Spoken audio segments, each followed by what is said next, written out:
Hi, and welcome to this core flow with the Pilates influence. We're going to begin lying down onto the back, connecting to the breath and the core.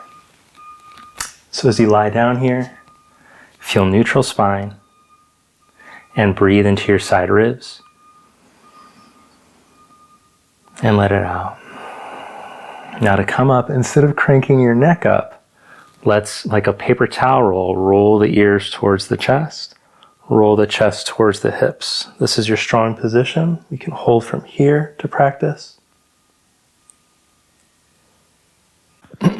Roll yourself up with the arms forward. Now if you have sensitive neck, you can just keep your head down for this. You can find support and work on lengthening through the back as the front rolls in.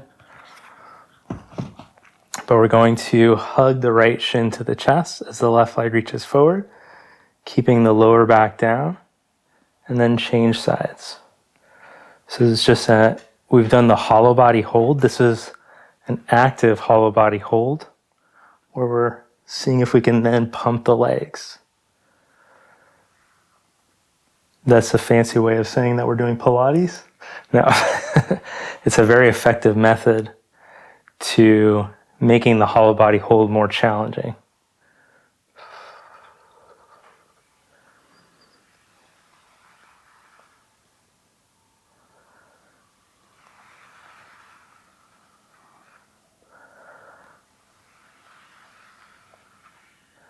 Last 10 seconds.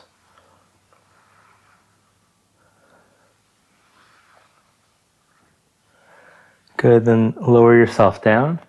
Stretch the arms overhead. Stretch the legs out and roll yourself up. Sit up tall, raise the arms, and then reach past your feet like there's a ball and you're trying to reach over it.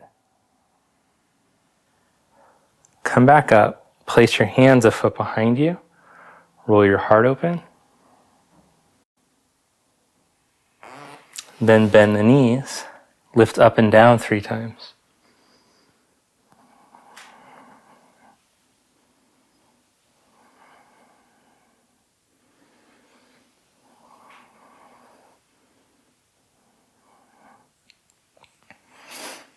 Roll the lower back down, hollow body hold, or active hollow body hold.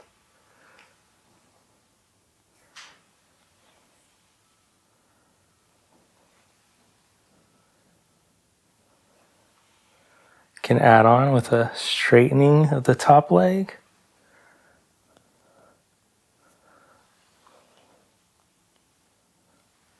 Maybe even going from straight to straight, as long as it doesn't pull on your lower back. Then lower down, stretch the arms overhead as you stretch the legs out. Next is a Sidekick series. No, just kidding. Maybe one day. Roll yourself up. That'd be good for externals day. Arms stretch up. Stretch past your feet. Roll up. Hands come a foot behind you. Roll the chest open. And then bend the knees, lifting and lowering 3 times.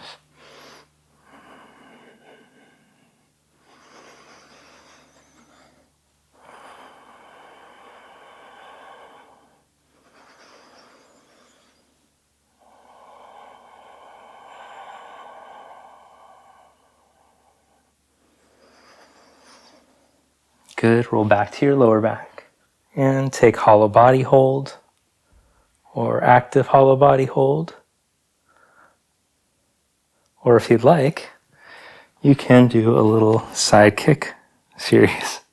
Why not throw it in there? Keep your core control as you lift and lower the leg. Let's start working the glute med with the big toe angled down slightly.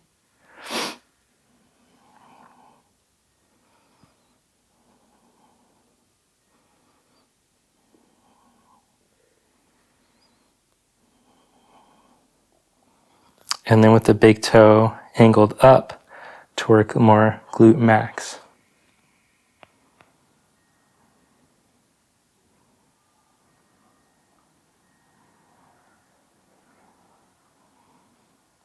That's the maximum amount of glute you can get, that glute max. Good. Then turn the leg so that your toe points straight ahead and just reach forward and back.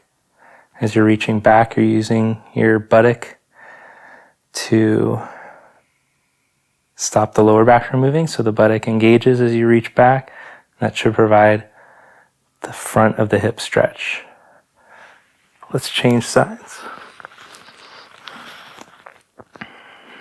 Core engaged. Reach the left hip away from you so the right side of the waist lifts.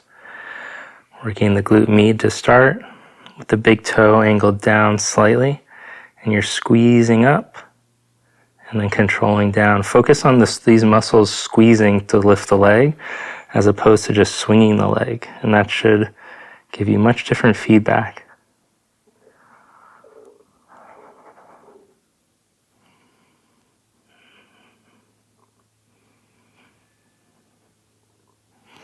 Then turn the big toe up and focus on these muscles. The big butt muscles squeeze to lift the leg. So it's not about just swinging your leg up, but instead making the connection to the muscles that help to move the leg.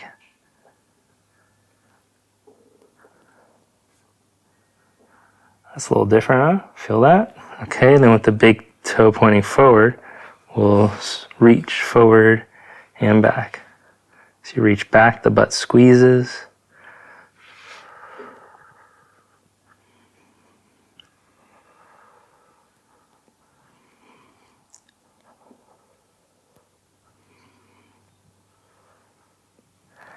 And release, roll onto your back, stretch the arms overhead. We'll do a little hip stretch after this. I know those muscles probably feel pretty fatigued. Roll yourself up and reach past the toes. Reach up, hands a foot behind you, roll chest open.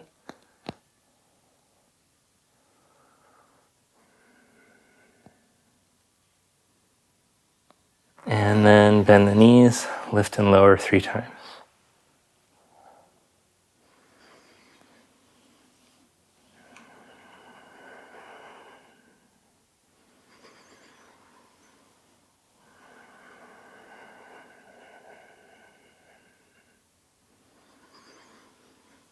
Good. Lower yourself down. Come into plank position, and we're going to roll right into side plank.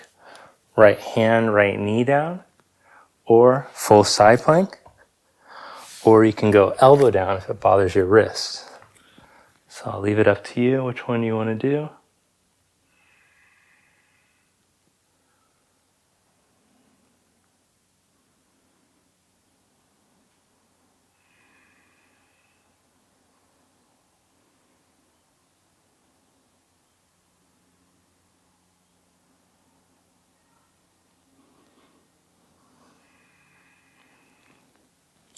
Change sides now. Full side plank, elbow down, or knee down.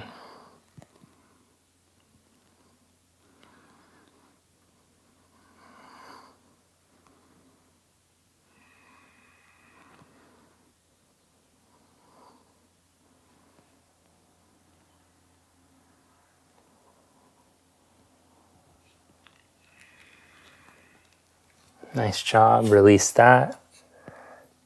Now let's get into the hips. Bring the right leg into single leg pigeon, or you could lie on your back and do ankle to knee pose, your call.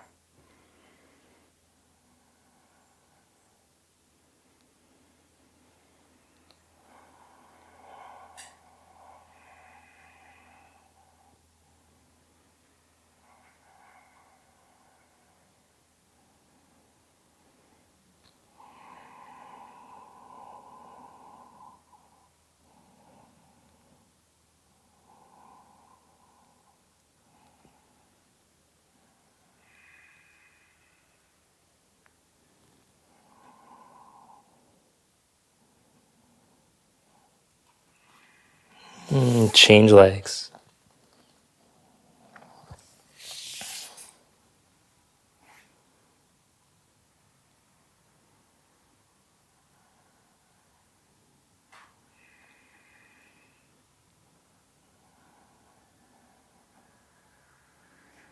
keep in mind, you're looking to feel the sensation in the hip and not the knee itself. If it feels like this is a great knee stretch, I'm really twisting and torquing well into my knee, that's the opposite of what you're looking for. The knee should just hinge. You're not looking to torque the knee in this. It should be coming from your hip.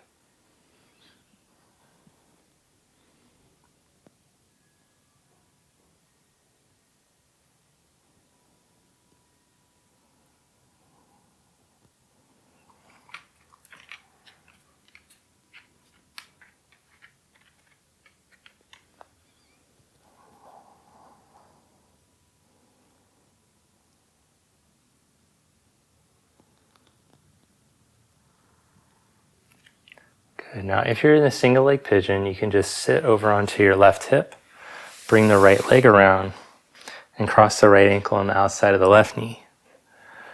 If your hips are tighter and you're tucked under in this position, best to put a lift underneath your hips so you can sit up nice and tall. Then wrap your left elbow around your knee and twist to your right.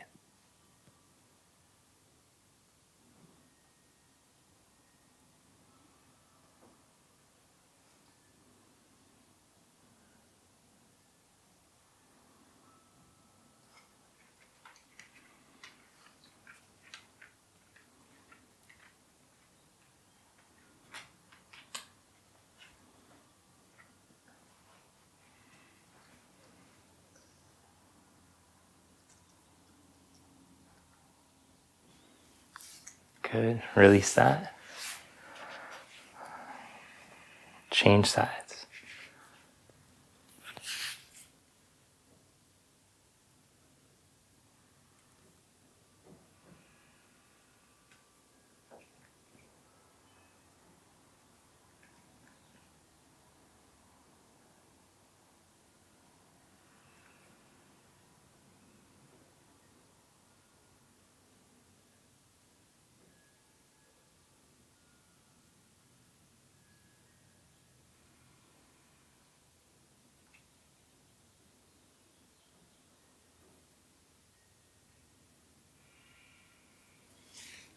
Good. Release and sit with your legs wide apart.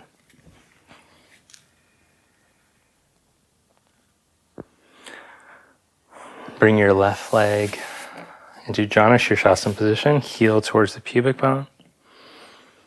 Take the left arm, slide the left hand behind the head, and then slide forward and back over your right leg a few times.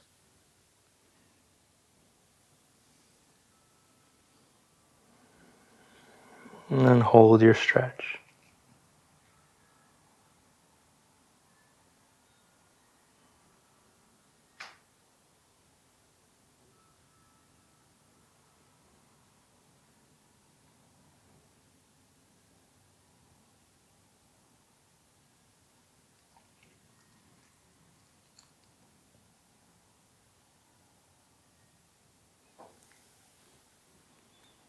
Come back up.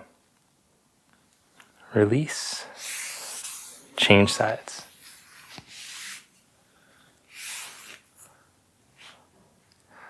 So right heel in, right arm behind the back. Slide out over your leg a few times, forward and back.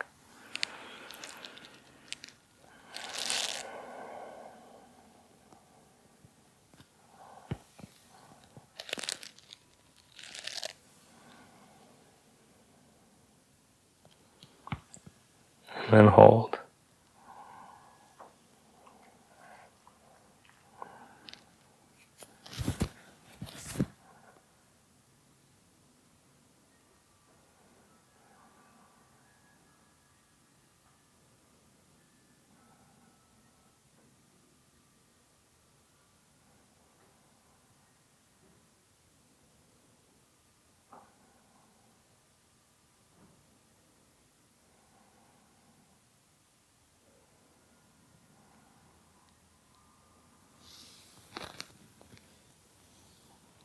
Come back up.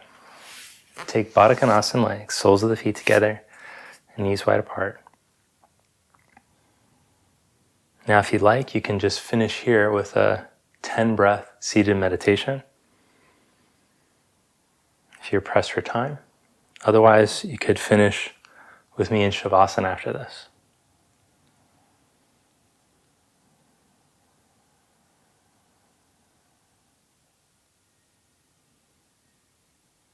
And with the eyes closed, watch the breath. Let go of the tension in the body. Practice being the observer.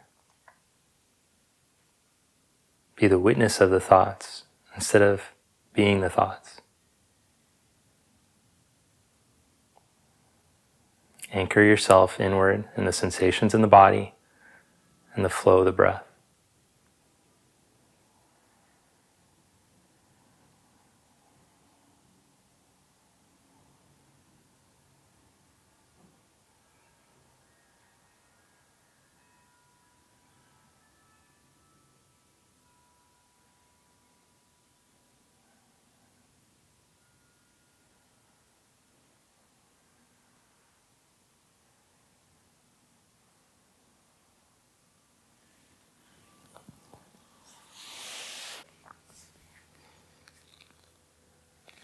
Thank you. Namaste.